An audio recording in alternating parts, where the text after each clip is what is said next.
이게 과목의 UID 값. 여러분들은 UID 값 불러도 돼요. 그냥 이걸 복사만 하면 된다라고 알아두시면 돼요. 이용 방법만. 그래서 페이지 설정에서 과목 구분으로 해놓고 그 과목만 따로 주소를 둬서 하겠다 하시는 분은 이렇게 과목 구분으로 저장해 놓으시고 테스트 과목 가셔서 원하는 과목의 클립보드를 클릭해서 주소의 복사를 그 과목의 주소를 복사를 하고 복사된 주소를 그대로 붙여 넣으시면 그 주소가 국사 여기 선택한 그 과목의 주소 그 과목의 그 과목으로만 출제된 테스트만 보여져요. 원래는 이렇게 돼 있죠. 이게 이렇게 되는 게 아니라 그냥 여기서 이렇게 돼 있죠. 원래 학생 페이지가 그죠. 근데 여기서 복사를 해서 고쳐 넣으시면 된다 이거죠. 이 조금 전에 복사했던 이 해당 과목으로 출제된 테스트만 보여져요. 지금은 이게 지금 관리자로 로그인 되어 있는 상태라 이게 안 보이죠. 관리자는 응시 권한이 없기 때문에 테스트가 안 보여요. 원래 그래서 안 보이는 거예요. 원래 이게 잘못돼서 안 보이는 게 아니라 그렇게 이용하시면 됩니다. 아시겠죠? 이해가 됐나요? 설명을 좀 잘 해드려야 되는데 두서없이 이렇게 해서 다시 한번 설명드릴게요. 페이지 설정에서 과목을 과목 통합으로 해 놓으면 여기 학생 페이지에서 출제 과목 상관없이 이 하나의 목록에 다 보여져요. 출제된 테스트는 아시겠죠? 과목이 섞여서 나오는 거죠.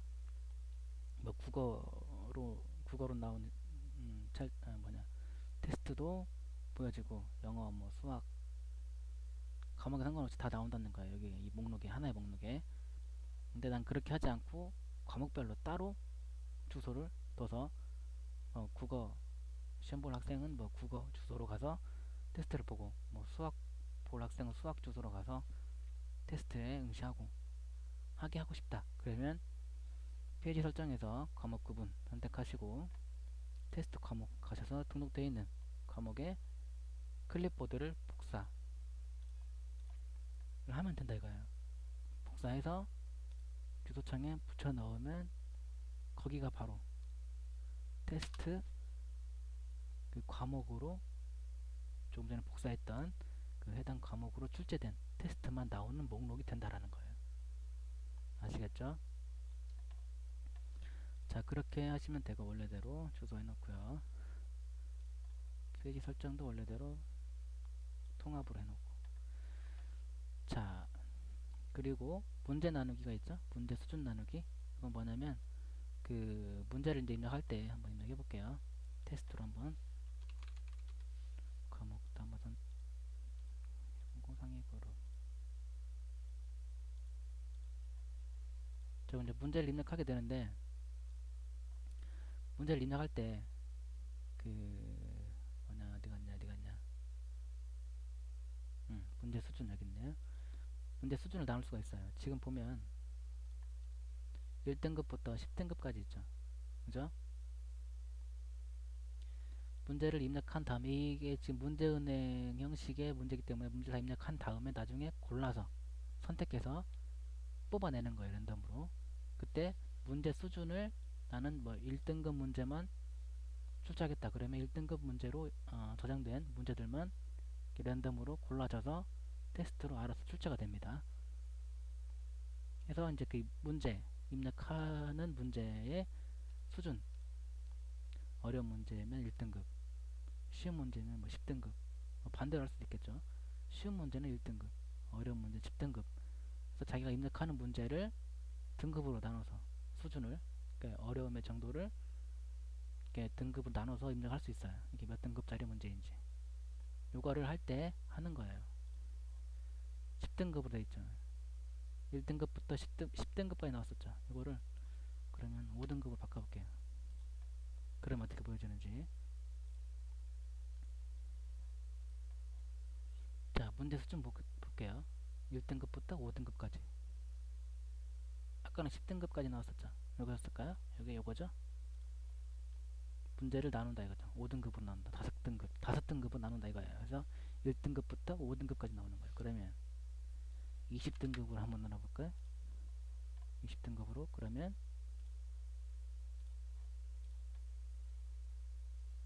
문제 수준이 20등급까지 나눌 수가 있다는 얘기예요. 그래서 자기가 이제 나누고 싶은 문제 수준, 등급을 써주는 거예요. 여기에다가 여기서 그러면 이 등급만큼 문제 수준을 나눠서 입력을 할 수 있어요. 원래대로 10등급으로 해 놓을게요. 아시겠죠? 자, 다음에 문제 입력 설명 이미지 보여줌 보여주지 않음. 뭐냐면 지금 보여주지 않음으로 되어 있죠. 볼게요. 문제를 이제 입력하는데 뭐 없죠? 다른 것 아무것도 뭐죠? 설명글이. 근데 여기에서 보여줌 문제 입력 설명 이미지를 보여줌 해놓고 저장하기. 그래서 이제 문제를 입력했을 때를 가서 보면 빨간색 물음표가 이제 떴죠. 이거 없었죠 아까는. 떠서 이렇게 마우스 올리면 이게 어떤 건지 뭘 입력하라는 건지 그게 설명이 나와요. 이렇게 마우스를 올리면. 아시겠죠? 이제 저희 이제 루팡 스타일 프로그램을 자주 이제 보신 분들은 이게 뭘 입력해야 되는 것인지 아시겠지만 잘 모르시는 분들은 이제 이렇게 마우스를 올려보고 이게 뭐 하는 건지 뭘 입력해야 되는 건지 알 수가 있게 되는 거죠. 아시겠죠? 좀 편하죠? 이렇게 하면. 자, 그렇게 하면 된다라는 거를 다시 원래대로 보여주지 않음으로 설정해 놓고 음원 듣기 타입 선택이 있네요. 새 창에서 듣기, 현재 창에서 듣기. 자, 이제 만약에 음원을 등록했을 경우에 그죠? 듣기 평가 같은 경우에는 음원을 등록하겠죠? 음원을 등록하면 어디 갔냐? 그 문제은행 관리나 그죠?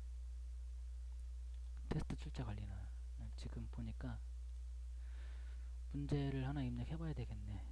그죠? 음원이 어떻게 보여지는지. 국어는 안 되겠고 세계사였고. 잠깐만 기다리세요.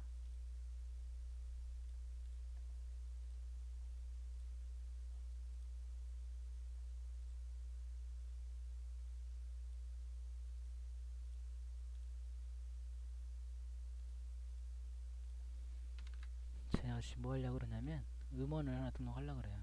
테스트로.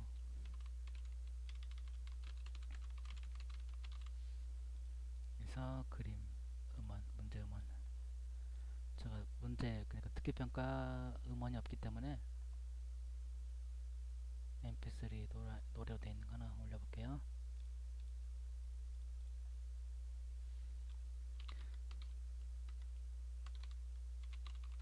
그냥 대충 쓸게요. 빨리빨리. 이렇게 예문. 이렇게 이제 이런 식으로 이제 문제가 입력이 됐어. 그죠? 여기서 이제 보여드릴게요.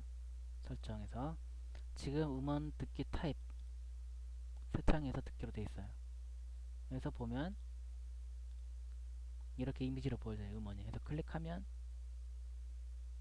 이렇게 음원을 들을 수 있는 창이 떠요. 해서 이렇게 들어볼 수 있게. 근데 여기서 현재 창에서 듣기 저장해서 보시면 어떻게 보여지냐면 그냥 바로 이 시험 페이지에 보여져요. 이렇게 그냥 들을 수 있게 바로. 아시겠죠? 이게 무슨 차이가 있냐면 이렇게 페이지에 직접 윈도우스 미디어 플레이어 요게 출력이 되면 이게 리소스를 엄청 잡아먹어요. 그래서 뭐 몇 개 출력이 안 되면 괜찮겠지만 보통 듣기 평가가 많이 들어가잖아요. 이런 음원이. 그래서 막 5개 이상, 10개 이상 그렇게 들어가게 되면 페이지가 먹어버린다고 그러죠? 멈춰요. 얘가 더 이상 일을 못하는 거죠. 그런 현상이 발생할 수가 있어요. 이게 프로그래밍 문제, 이 프로그램 탱크 V2.0 프로그래밍 문제가 아니라 원래 그래요. 컴퓨터가 이를 처리하는 능력에 따라서 그렇게 되는 거죠. 그죠? 조금 좋은 컴퓨터 같으면, 성능이 좋은 컴퓨터 같으면 좀 더 많은 미디어 플레이어가 플레이가 되더라도, 한 페이지에서 플레이가 되더라도 문제 없겠죠. 근데 조금 컴퓨터 사양이 떨어지는 걸 쓰시는 분들은 이 컴퓨터가 먹어버릴 수가 있어요. 브라우저가. 자, 그런 문제를 방지하기 위해서 새 창에서 듣기로 설정을 하시면 이렇게 윈도우스 미디어 플레이어가 직접 출력이 되지 않기 때문에 얘가 리소스 잡아먹을 일이 없어요. 그냥 간단하게 요만한 이미지 하나만 뜨니까, 그래서 이미지를 클릭해서 하나씩 들어볼 수 있도록. 아시겠죠? 그게 이제 그 음원 듣기 타입 선택이에요. 이거 이제 관리자 페이지에서만 적용되는 거고요. 학생들이 직접 응시하는 부분은 이거를 자바스크립트로 컨트롤하게 해놨어요. 그래서 그 미디어 플레이어가 직접 플레이 되지 않고요. 버튼을 만들어서 그 버튼을 눌러서, 그러니까 이미지만 보여주는 거죠. 버튼 이미지만. 미디어 플레이어는 직접 플레이 되지 않고, 그래서 학생들이 응시하는 부분은 상관이 없는데, 관리자가 이제 출제했던 문제들을 관리할 때 보여지는 페이지에서의 그 윈도우스 미디어 플레이어 음원 듣기, 이 부분을 이런 식으로 이미지로 하거나 아니면 직접 출력하거나 할 수 있다라는 걸 말씀을 드립니다. 직접 출력하는 거는 이제 그 괜찮아요. 괜찮긴 괜찮은데 이제 많아지면 그게 문제가 될 수 있다라는 걸 말씀을 드립니다. 그래서 보통은 세창에서 듣기 설정해 놓으시고 쓰시면 돼요. 아시겠죠? 자, 그러면 여기에서 페이지 설정을 마치도록 하겠습니다. 설명을 잘 했는지 모르겠네요.